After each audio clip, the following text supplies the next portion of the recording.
இந்த வீடியோவில் நீங்கள் என்ன பார்க்க போகிறீங்கன்னா ஐபிஎல் 2025ல் சிஎஸ்கே வந்து யாரெல்லாம் ரீட்டைன் பண்ண ஹை சான்சஸ் இருக்குது அதுதான் இந்த வீடியோவில் பார்க்க போகிறீங்க. வாங்க ஸ்ட்ரீட்டாக வீடியோக்குள்ளே போகலாம்.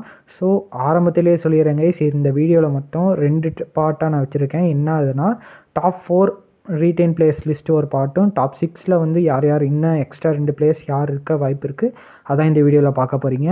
வாங்க ஸ்ட்ரீட்டாக வீடியோக்குள்ளே போகலாமா?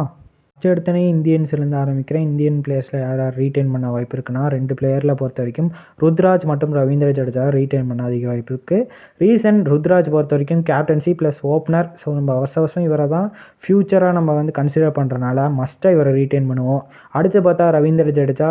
ஸோ இவரும் மஸ்ட்டாக நம்ம ரீட்டைன் பண்ணுவோம். World best allrounder. ஸோ இவர் நம்ம வந்து நம்மளோட தூணாட்டாக இருந்திருக்காரு, அதனால் மஸ்ட்டாக இவரை ரீட்டைன் பண்ணுவோம். ஸோ இப்போ வந்து ஃபாரின் பிளேயர்ஸ் யாருன்னு பார்த்தீங்கன்னா, ஃபாரின் பிளேயர்ஸில் யார் ரீட்டைன் பண்ண அதிக சான்ஸ் இருக்குன்னா பத்திரனா. ஃபஸ்ட் எடுத்தோடனே சொல்லிடுறாங்க, பத்திரனா மஸ்ட்டாக ரீட்டைன் பண்ணுவாங்க. ஏன்னா அவரோட ஸ்பெல் அந்த மாதிரி போட்டிருந்தார் இந்த வருஷம் ஐபிஎல் 2024ல்.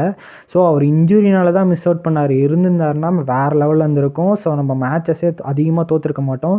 ஸோ ஏன்னா பவுலிங் டிபார்ட்மெண்ட் நம்மள்கிட்ட வீக் லிங்காக இருந்தது. தேஷ்பாண்டே கொஞ்சம் ட்ரபுள் பண்ணாமல் நம்ம இதை பவுலிங் லைனப்பை மெயின்டைன் பண்ணிகிட்டு வச்சுருந்தார். ஸோ இந்த வருஷம் பயங்கரமாக இருக்க போது. பத்திரனா மஸ்ட்டாக ரீட்டைன் பண்ணுவாங்கன்னு தான் சொல்லுவேன். ஸோ இவரை விட்டால் வேறு யார் ஓவர்சீஸில் ரீட்டைன் பண்ணுவாங்கன்னா, ஸோ ஃபஸ்ட் ஆப்ஷனாக பார்த்தீங்கன்னா மொயின் அலி இருப்பார். ஏன்னா ஆஃப் ஸ்பின் ஆப்ஷனால். ஸோ இந்த வருஷம் ருத்ராஜ் வந்து அந்த அளவுக்கு யூட்டிலைஸ் பண்ணல மொயின் அலி. ஸோ இவரை வந்து ரிலீஸ் பண்ணக்கூட சான்ஸ்கள் இருக்குது. ஒரு 50-50 சான்ஸ் சொல்லுவேன் மொயின் அலி ரிலீஸ் பண்ண. ஸோ அடுத்து பார்த்தீங்கன்னா டோனி இந்த வருஷம் ஐபிஎல் ஆடுறாருன்னா கம்பல்சரி அவரையும் ரீட்டைன் பண்ணிடுவாங்க. ஸோ அவ்வளோதான் கைஸ். இது வந்து டாப் 4ல் வந்துட்டு இவங்களெல்லாம் பிக் பண்ணுவாங்க. இப்போ வந்து டாப் 6ல் பார்த்தீங்கன்னா யார் யார் வருவாங்கன்னா ரச்சின் மற்றும் டூபேயில் வருவாங்க.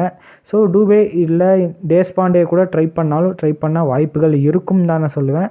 ஸோ பார்ப்போம் என்ன நடக்க போகுதுன்னு. ஃபஸ்ட் எடுத்தோடனே இவங்க 2 பேர் எதனால் சொல்கிறேன்னா, ரச்சினை பொறுத்த வரைக்கும் ஒரு ஃப்யூச்சர் கோட்டாட்டம் இருக்கார். ஏன்னா சுரேஷ் ரெய்னா மாதிரி பேட்டிங்கு, டெத்தில் வந்து ஜடேஜா மாதிரி ஒரு பவுலிங் வச்சுருக்காரு. ஸோ அதனால் இவரை வந்து ரீட்டைன் பண்ணி நம்ம ஃப்யூச்சருக்காக இவரும் ருத்ராஜும் அப்படியே ஸ்டாண்டர்டாக வச்சுட்டு ஒரு 10 வருஷத்துக்கு இவங்களே ஓப்பனிங் காம்போவும் இவங்க தான், பவுலிங்கும் இவர் போடுவார்னால ஒரு கரெக்டாக இந்த லெவல்லே மெயின்டைன் பண்ணி போயிடலாம். அது மாதிரி சொல்கிறதுனால ஒரு ஃப்யூச்சருக்கு ரச்சின் ரவீந்திரா எடுக்கலாம் அப்படின்னு சொல்லுவேன். ஸோ இன்னொரு பக்கம் டூபே, அவர் வந்து இந்த வருஷம் பயங்கரமாக பர்ஃபார்மன்ஸ் லாஸ்ட் 2 வருஷம் கொடுத்துட்ருக்காரு. ஸோ இந்த வருஷம் ரீட்டைன் பண்ணுவாங்களான்னு டவுட்டு தான் சொல்லுவேன். டாப் 4ல் ஒரு ரீட்டைன் பண்ணுறதுக்கு சான்ஸ் இல்லை தான் சொல்லுவேன். ஏன்னா இவர் வந்து பவுலிங் அந்தளவுக்கு நம்ம கன்சிடர் பண்ணி நம்ம கொடுக்குறதுல ஒன்லி பேட்டிங் தான் கொடுத்துட்ருக்கோம்.